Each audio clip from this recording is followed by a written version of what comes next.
Kalasri art టెంపుల్లోనికి సుస్వాగతం. నేను మీ కేశవ గురుస్వామి. ముఖ్యంగా ఈరోజు ఒక జగన్నాథ శక్తిని గురించి తెలుసుకోబోతున్నాం. జగన్నాథుడు, గీతాచార్యుడు, ఆ శ్రీకృష్ణ పరమాత్ముడు ఇంకా మన కళ్ళ ముందే ఉన్నాడు. ఆయన గుండె చప్పుడు ఇంకా వినిపిస్తూనే ఉంది.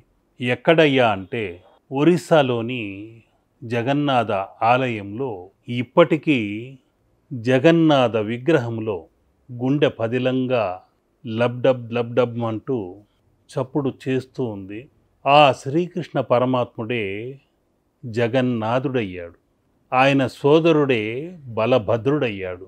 ఆయన సోదరి సుభద్రగా ఉంది. వీరి ముగ్గురికి సంబంధించిన ఆలయమే ఆ జగన్నాథ ఆలయం. ప్రపంచంలోనే అతి వింత అయిన ఆలయం ఇది. ఈ ఆలయం నీడని మనం ఎక్కడ కనిపెట్టలేం. నీడ పడని ఆలయం ఇది. మరొక విషయం ఏంటయ్యా అంటే 1 టన్ను బరువు గల లోహముతో ఆ సుదర్శన చక్రం పూర్వం చేశారు. ఆ సుదర్శన చక్రం మనం తూర్పు నుండి చూసినా మన వైపే వృత్తాకారంగా కనిపిస్తుంది. పడమటి నుండి చూసినా వృత్తాకారంగానే కనిపిస్తుంది. అది వెనక ముందు కనిపించవచ్చు, కానీ దక్షిణము వెళ్ళి చూసినా వృత్తాకారంగా మన వైపు తిరిగినట్టే కనిపిస్తుంది. ఉత్తరం వైపు వెళ్ళినా వృత్తాకారంగానే కనిపిస్తూ దర్శనమిస్తుంది. సుదర్శనమయ్యింది ఆ సుదర్శన చక్రం. అటువంటి వింత సంఘటన ప్రపంచంలో మరెక్కడా లేదు. సరే, ఇదైతే కనికట్టులాగా అనిపిస్తుంది. ఏదో వాస్తు మాయాజాలం అనుకోవచ్చు. ప్రకృతిని కూడా శాసించగలమా? మాయలు చేయగలమా? నిత్యం ఆకాశంలో విహరించే పక్షుల్ని బంధించగలమా? ఈ ప్రాంతంలో తిరగవద్దు అని శాసిస్తే అవి స్వేచ్ఛగా తిరగకుండా ఉంటాయా?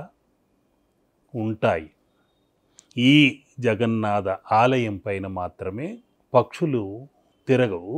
అదేవిధంగా ఆ ఆలయముపై గాలి ప్రవాహము, వాయు ప్రవాహం కూడా సముద్రం వైపు వెళుతుంది. చీకటి పడ్డాకే సముద్రపు గాలి, వాయువు ఈ గుడి వైపు ప్రసరిస్తుంది, పయనిస్తుంది.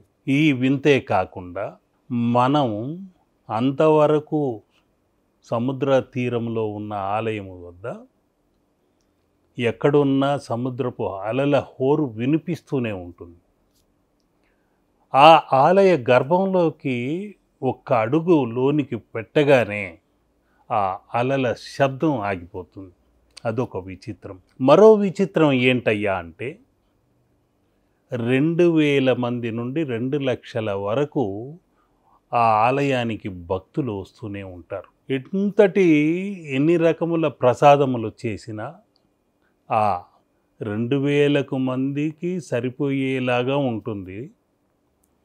2 లక్షల మంది వచ్చినా సరిపోయేలాగా ఉంటుంది. ఒక్క మెతుకు కూడా అన్నము కానీ ప్రసాదం కానీ వృధాగా మిగిలిపోయేదంటూ ఉండదు. అది ఒక విచిత్రం.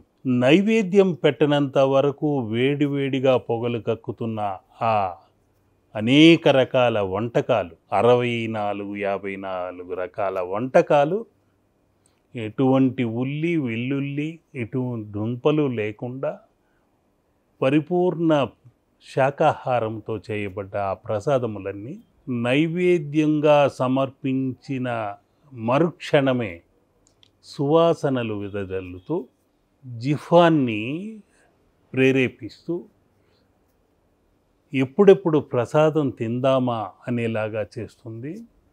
నైవేద్యం సమర్పించిన తరువాత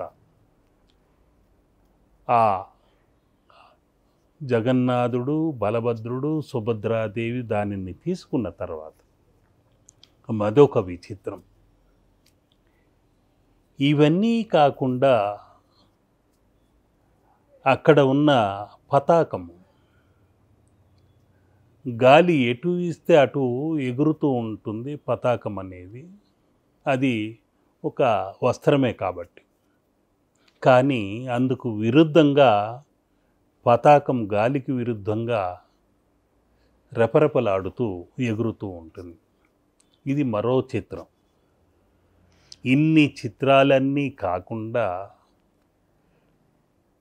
మహాజగన్నాథ రథయాత్ర ప్రపంచంలో అంతటి శోభాయమానంగా ఉన్న మహారథం, జగన్నాథ రథం మరెక్కడా లేదు. అంతటి కోటాను కోట్ల మంది వచ్చి అక్కడ సేవించి వెళుతూ ఉంటారు. అదొక విచిత్రం. అన్నిటికంటే మహిమాన్వితమైన శక్తి అక్కడున్న విగ్రహాలు రాతివి కావు, దారు శిల్పాలవి, చెక్కతో చేయబడింది. ఆ చెక్క విగ్రహాలలో ఇప్పటికీ శ్రీకృష్ణుడి గుండె లబ్డబ్ లబ్డబ్ అంటూ జీవశక్తితో ఉంది.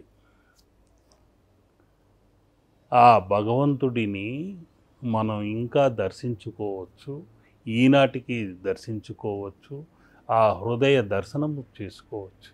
అదొక అపూర్వం. చాలా కఠినమైన నిష్ఠా నియమాలతో అక్కడున్న పూజారులు, భక్తులు ఆ దారు శిల్పాన్ని మారుస్తూ ఉంటారు. అవే విచ్ఛిన్నమైపోతాయి కొన్ని రోజులకి.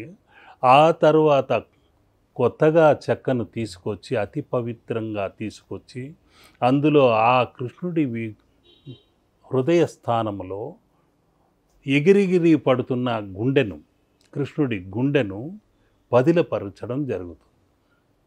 అది చీకటిలోనే. వారు ఇంతవరకు ఆ రూపాన్ని కూడా దర్శించుకోలేని పరిస్థితి. కళ్ళకు దట్టంగా గంతలు కట్టి చీకటి గర్భాలయంలో ఈ క్రియ జరుగుతుంది. అనేక వేల సంవత్సరాలుగా ఆ గుండె ఈనాటికి ఎగిరెగిరి పడుతుంటే భయభక్తితో జగన్నాథ జగన్నాథ అనే నామస్మరణతో ఆ జగత్తుకంతా నాథుడైన శ్రీనాథుడిని ఆరాధిస్తూ ఆ బలభద్రుణ్ణి బలమునివ్వమని కోరుకుంటూ, సుభద్రని కోరుకుంటూ సుభద్రముగా భద్రపరిచాము అని ఆ గుండెను భద్రపరిచారు. కాబట్టే బలభద్ర, సుభద్ర, జగన్నాథ శక్తిగా, త్రిశక్తులుగా అక్కడ కొలువై ఉన్నారు. అంతటి మహిమాన్వితమైన ఆ జగన్నాథ ఆలయం శ్రీకృష్ణుడు పరిపూర్ణంగా జీవశక్తిగా, ఆ హృదయ శక్తిగా, చిత్ శక్తిగా ఆ జగన్నాథ విగ్రహములు, ఆ దారు శిల్పములు, ఆ చెక్క విగ్రహములు ఆరాధనలు అందుకుంటూ, ఆవేదనల్ని తొలగిస్తూ అనేక రకములైన భోగభాగ్యములను భక్తులకు అందజేస్తూ వస్తున్నారు. ఇటువంటి వింతలు ప్రపంచంలో మరెక్కడైనా ఉందా? గాలికి విరుద్ధంగా పతాకం ఎక్కడైనా మనం చూడగలమా? ఆ జగన్నాథ ఆలయంపై పక్షులు ఎగరకుండా ఎలా ఉన్నాయి? ఆ సుదర్శన చక్రం ఎటువైపు వెళ్ళినా అటువైపు మనకు ఎలా పరిపూర్ణ దర్శనం ఇస్తుంది? ఆ అలల చప్పుడు గర్భాలయంలోకి అడుగు పెట్టిన వెంటనే ఎలా ఆగిపోతున్నాయి? ఆ నైవేద్యాలన్నీ సువాసనలు ఆ భగవంతుడికి సమర్పించిన తర్వాతే బయటకు ఆ పరిమళాలు రావటం ఏమిటి?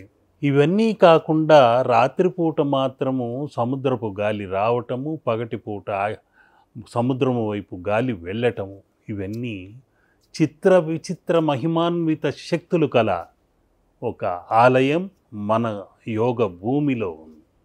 హిందువులుగా మనం జన్మించినందుకు జై జగన్నాథ అని మనం గర్విస్తూ ఆ స్వామిని నామస్మరణ చేసుకోవాలి. అటువంటి శక్తి కల ఒక విగ్రహాన్ని ఎలాగైనా చెయ్యాలనే ఒక చిన్ననాటి నుండి ఒక తపన, నవపాషాణములతో, 108 ధాతువులతో, 108 మూలికలతో, అనేక రత్నములతో, ఉపరత్నములతో ఒక విగ్రహాన్ని మనం ఎందుకు చేయకూడదు? అటువంటి హృదయ స్పందన కల వెంకటరమణ నామస్మరణతో ఒక విగ్రహాన్ని ఎందుకు చేయకూడదు? చెయ్యాలి, ఒక సాలగ్రామ విగ్రహాన్ని చెయ్యాలి, ఎలాగా అని పరితపిస్తే చివరికి అమ్మవారి దగ్గర కోరుకుని నేను ఎలాగైనా ఒక జగన్నాథ విగ్రహంలాగా మరొక విగ్రహాన్ని నేను నిర్మిస్తున్న చిన్నపాటి ఒక ధ్యాన మందిరంలో పెట్టాలి, లోక కళ్యాణం కోసం ఏదో చెయ్యాలి అనే తపనతో గండకీ నది వరకు వెళ్ళి సాలగ్రామాలన్నింటినీ సేకరించి ఒక విగ్రహాన్ని చేద్దాము అని ప్రయత్నించాను. సాలగ్రామంతోనే విగ్రహాన్ని ఎందుకు చెయ్యాలయ్యా అంటే నా ఆరాధనలో, పరిశోధనలో, సాధనలో తేలినది ఏంటంటే తిరుమల కొండపై ఉన్న విగ్రహము కూడా సాలగ్రామ విగ్రహము. అక్కడ అనంత సంపద చేరుతూనే ఉంటుంది, ఆగదు. ఆనాటి నుండి ఈనాటి వరకు. అదేవిధంగా తిరువనంతపురంలో ఉన్న అనంత పద్మనాభ స్వామిని కూడా సాలగ్రామములతోనే ఒక్కటిగా చేర్చి ఒక విగ్రహంగా తీర్చిదిద్ది అక్కడ ఉంచటం జరిగింది. ఆ అనంత పద్మనాభ స్వామి సాలగ్రామ విగ్రహం. అక్కడ కూడా ఆనాటి నుండి ఈనాటి వరకు తరగని తరతరాలకు తరగని సంపద వచ్చి చేరుతూనే ఉంది. ఆ విధంగా ఒక విగ్రహాన్ని చెయ్యాలని సంకల్పించాను. ఆ సంకల్పంతో గండకీ నది వద్దకు వెళ్ళి తీసుకురావాలి అనుకున్నాను, కానీ అనేక కారణాల వల్ల వెళ్ళలేకపోయాను. సరే నేను వెళ్ళలేనమ్మా అని ఇక్కడున్న నా తల్లి చండి చాముండేశ్వరి దగ్గర మొరపెట్టుకొని నేను అసక్తుడిని అయ్యాను.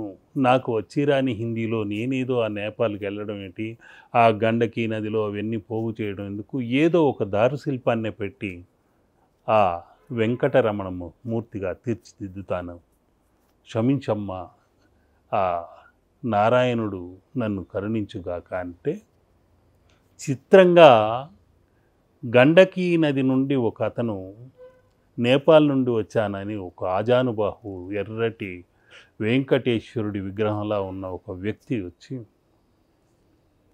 నేను నేపాల్ నుండి వచ్చాను అని హిందీలో మాట్లాడుతూ మాతాజీ ఆజ్ఞ అయింది తీసుకో, లేలో అంటూ ఏవో తెచ్చి గన్ని బ్యాగుల్లో దింపేశాడు.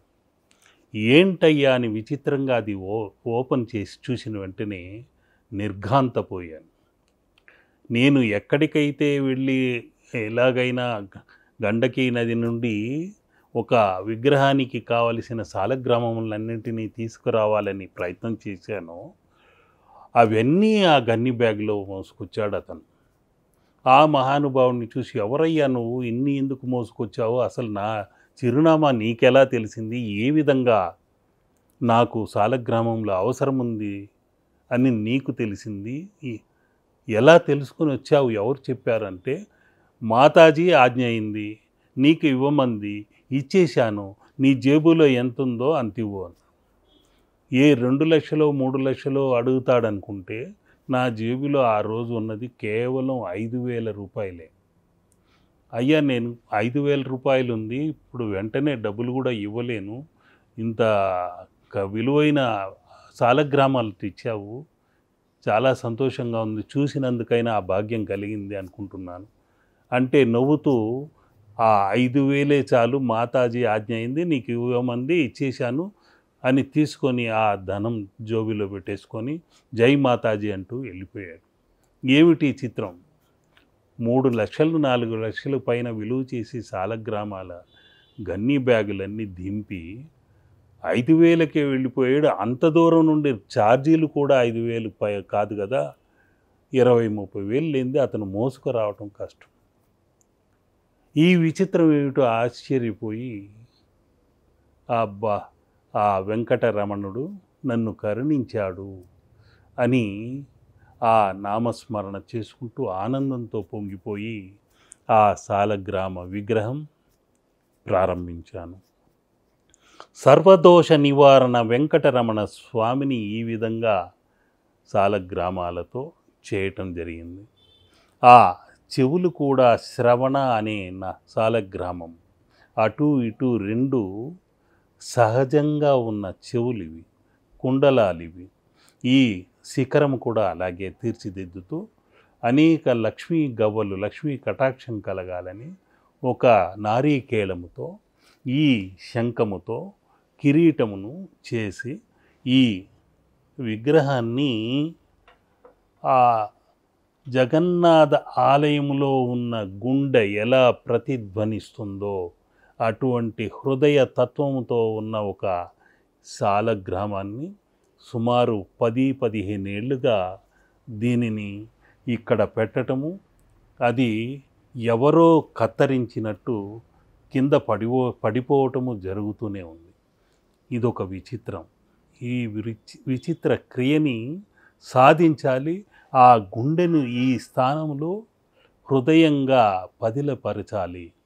ఇది గుప్తంగా ఉంచాల్సిన విషయము, కానీ ఇది అసంపూర్ణంగా ఉన్న ఇప్పటికీ కూడా కొందరు శిష్యులు వచ్చి ఈ దోష నివారణ వెంకటరమణ చెవిలో వారి సమస్యలను చెప్పుకొని వెళ్ళిపోతుంటారు.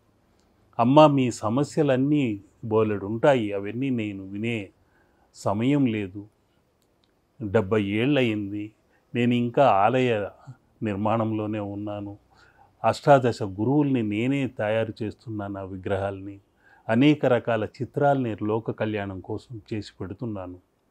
కాబట్టి మీ సమస్యలు ఏవైనా ఉంటే ఈ శ్రవణ నక్షత్రం తత్వంతో ఉన్న చెవుల వద్ద చెప్పుకొని వెళ్ళండి, మీ సమస్యలు నెరవేరుతాయన్న వెంటనే చిత్ర విచిత్రంగా ఒక 2-3 రోజులకే వారి నుండి ఫోన్లు రావటము, వారి వచ్చి ఈ స్వామికి ప్రసాదములు సమర్పించుకొని, అయ్యా నిజంగానే మా సమస్యలు నివారణ అయ్యాయి, ఓం నమో వెంకటరమణ, మా సమస్యలు నివారణ చేశావు అని వెళ్ళటము కూడా జరుగుతుంది.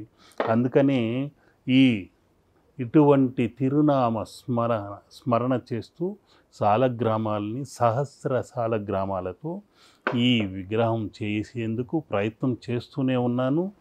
ఆ జగన్నాథ హృదయ తత్వాన్ని కూడా ఈ హృదయంలో పెట్టాలి, అది స్థిరంగా అక్కడ ఉండాలని నా శక్తినంతటినీ కూడా తీసుకొని చేస్తూ వస్తున్నాను.